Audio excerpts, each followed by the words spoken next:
Bonjour, cette communication s'intitule Retour d'expérience sur le cours à distance. Quelle plus-value du distanciel pour la pédagogie universitaire? Dans le cadre du colloque international en éducation, colloque du CRIF à Montréal 2021, mois de avril. Alors, ce retour d'expérience pour introduire, la pandémie de Covid-19 accentue l'utilisation des ressources numériques à l'université. L'enseignement en distanciel ou en mode hybride, alternance présentielle-distancielle, contraint les enseignants à repenser leur activité d'enseignement. Les modes d'exposition du cours, synchrone, asynchrone, interactif ou magistral, de planification d'une session de formation, scénario, exercice, ressources et d'interactivité avec les étudiants. Nous proposons dans le cadre de cette communication d'effectuer un retour d'expérience sur notre acculturation progressive au numérique, notre nouvelle quotidienneté de l'enseignement à distance.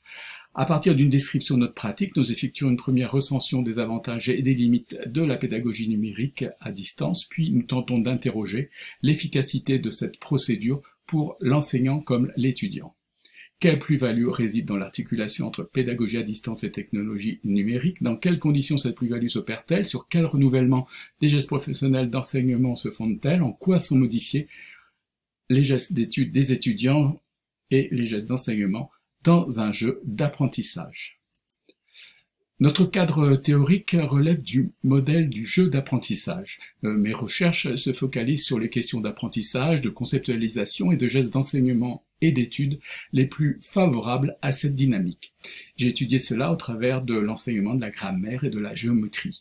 Mon approche est généralement orientée métier et didactique, avec le champ de la didactique professionnelle pour le côté analyse du travail enseignant, et celui de la TACD, théorie de l'action conjointe en didactique, pour mieux cerner la coactivité entre élèves et professeurs.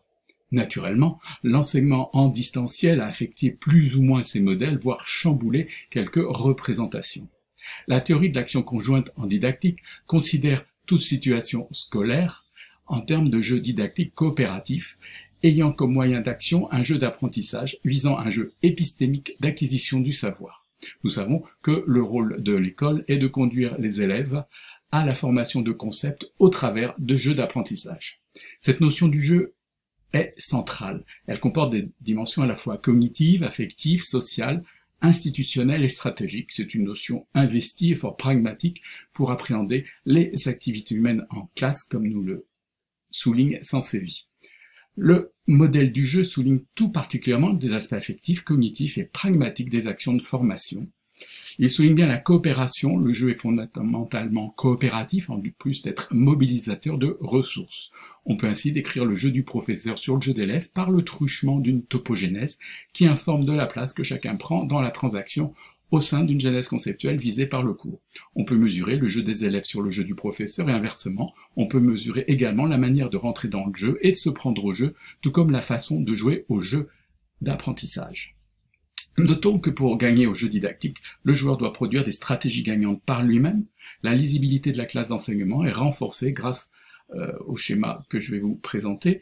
Dans cette coactivité dialogique, les mots engagent des actions et des attitudes. Les feedbacks des élèves amènent à conduire ou à aider le jeu à des régulations et étayages en vue de secondarisation, métacognition et institutionnalisation. Un troisième et dernier niveau de la diapositive qui va venir. En fait, ce modèle du jeu revient à avoir des repères pour lire et bâtir une séance d'enseignement et apprentissage pour tenter de comprendre l'intrigue de la classe. Que se passe-t-il? À quel jeu se livre-t-il? Quelles sont la place et le rôle de chacun dans la transaction?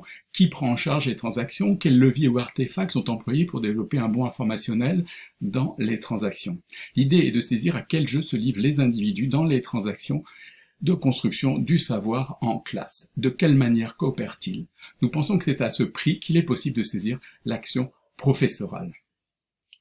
Comprendre l'activité du professeur, c'est tenter de reconstituer une intrigue, comment le professeur joue le jeu de construction et de régulation du jeu d'apprentissage. C'est en comprendre les déterminations. La TACD s'appuie aussi sur les notions de milieu, une référence, un arrière-fond, un déjà-là, de détermination du jeu, application institutionnelle, programme scolaire, conception personnelle, usage, et de transaction autour d'un objet de savoir, de contrat didactique comme système d'attente réciproque entre professeurs et élèves. elle souligne une morphogénèse des transactions d'après le savoir avec une mésogénèse, qui est la constitution du milieu pour apprendre, une topogénèse ou les transactions pour apprendre, et la chronogénèse ou la temporalité nécessaire pour un apprentissage. Et aussi, elle s'appuie sur une épistémologie pratique explicative d'une théorie, c'est-à-dire d'une didactique, d'une théorie d'apprentissage sous-jacente, de représentation sur la discipline scolaire et la notion enseignée qui impacte la manière, bien sûr, de faire classe. Voilà autant de descripteurs d'une situation de formation dont on peut vérifier le fonctionnement en distanciel. Le schéma, donc, est celui-ci, je vais passer assez vite, On voit qu'il y a un premier niveau de définition du jeu, se rentrer dans le jeu, se prendre au jeu, jouer au jeu, l'action, formulation, montrer son jeu, dire son jeu, et la validation, prouver son jeu. C'est le niveau de la mésogénèse. À un niveau intermédiaire, nous avons la navigation, conduire le jeu, et la régulation, ajuster le jeu, tout le travail du professeur, formateur, qui aussi est amené à effectuer des gestes de tissage et d'étayage, c'est-à-dire ouvrir le jeu avec des mises en lien et aider le jeu, aider individuellement les élèves en difficulté, en vue de provoquer secondarisation et métacognition, c'est-à-dire penser l'objet du jeu et analyser le jeu en vue d'une institutionnalisation du savoir pour un transfert dans une nouvelle situation scolaire ou professionnelle. Alors, est-ce que là, tout cela fonctionne dans un cours en distanciel? C'est un peu la question.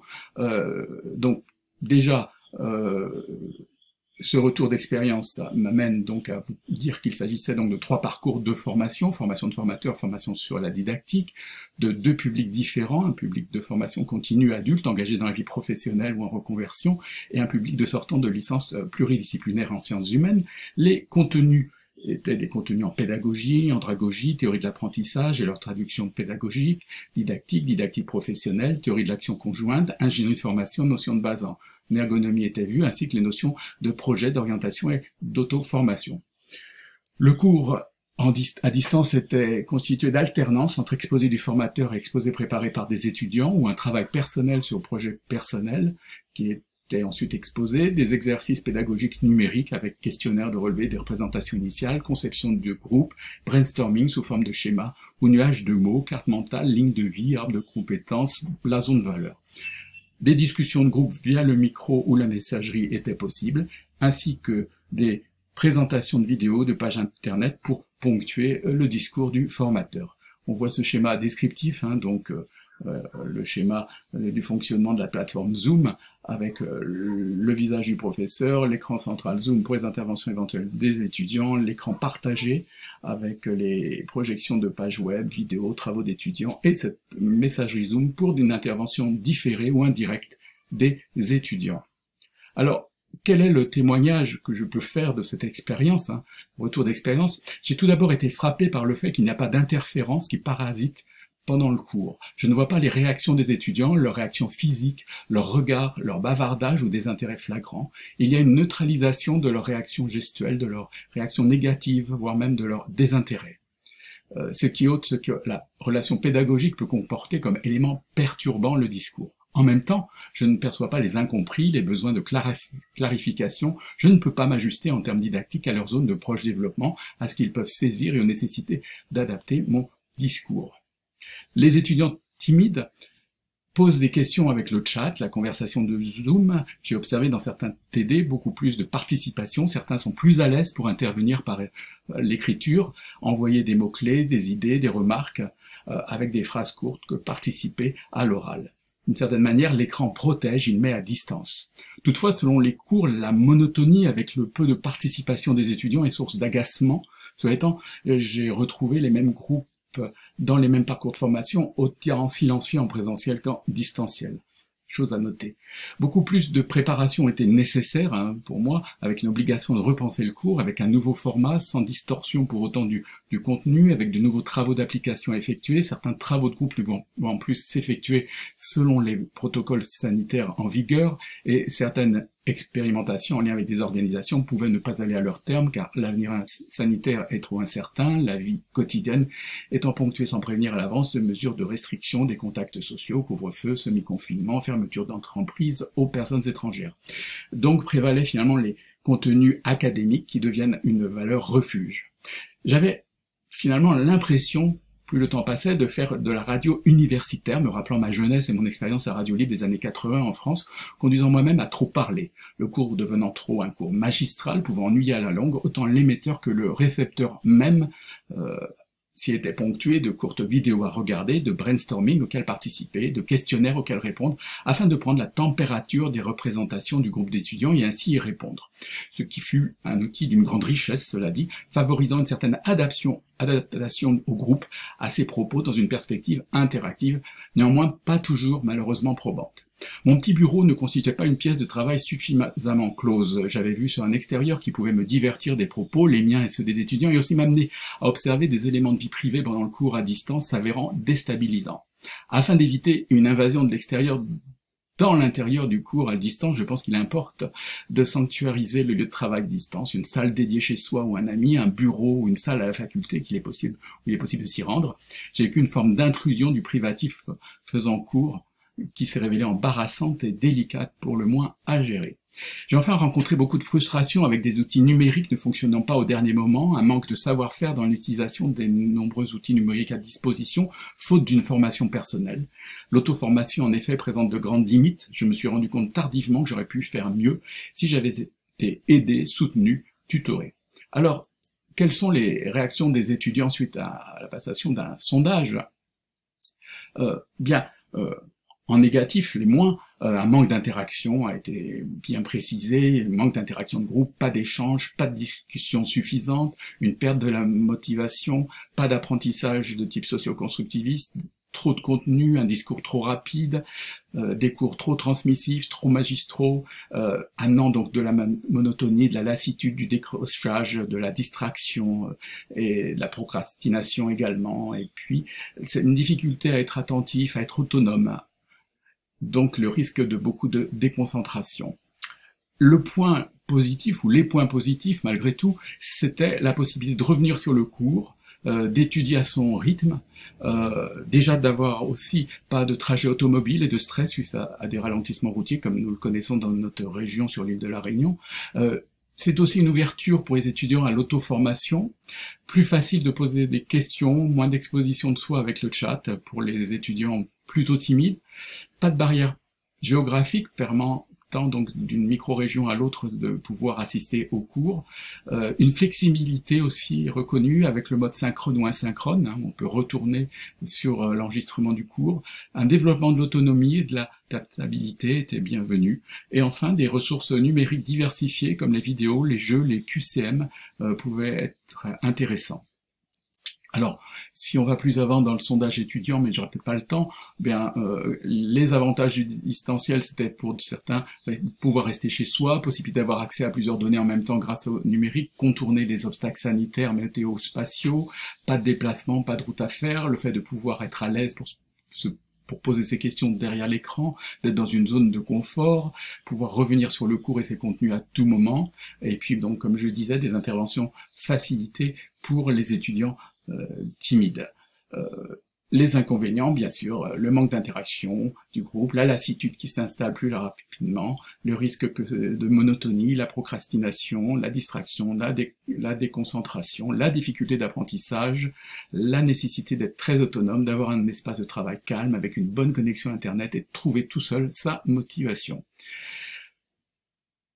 Alors, diriez-vous que vous avez assisté à d'autres prestations d'enseignants distanciels de nature innovante? J'ai eu pour réponse oui, car chaque intervention est différente et chaque intervenant innove à sa façon. Il y a des drives mis à disposition, des possibilités malgré tout de travail en groupe, l'utilisation du Padlet et la mise à disposition de cours vidéo accompagnés des cours en PowerPoint. Donc, si dans l'après-Covid, seriez-vous prêt à suivre une partie de votre formation à distance? Pour certains, cela apparaît intéressant quand il s'agit de pouvoir cumuler une activité le jour avec des cours le soir, par exemple, ou d'accéder au replay lorsqu'on n'est pas très disponible. La formation hybride peut être dans ce cas-là assez plébiscitée. Bien sûr, il faudrait les enrichir avec plus d'échanges et plus d'interactions, et puis introduire des moments qui permettent aussi de s'évader de la monotonie. L'enseignement distanciel permet pour certains étudiants un accès plus équitable à la formation lorsque c'est un choix de l'apprenant. Par exemple, un habitant des DOM peut accéder à une formation en métropole qui n'a pas lieu sur son île.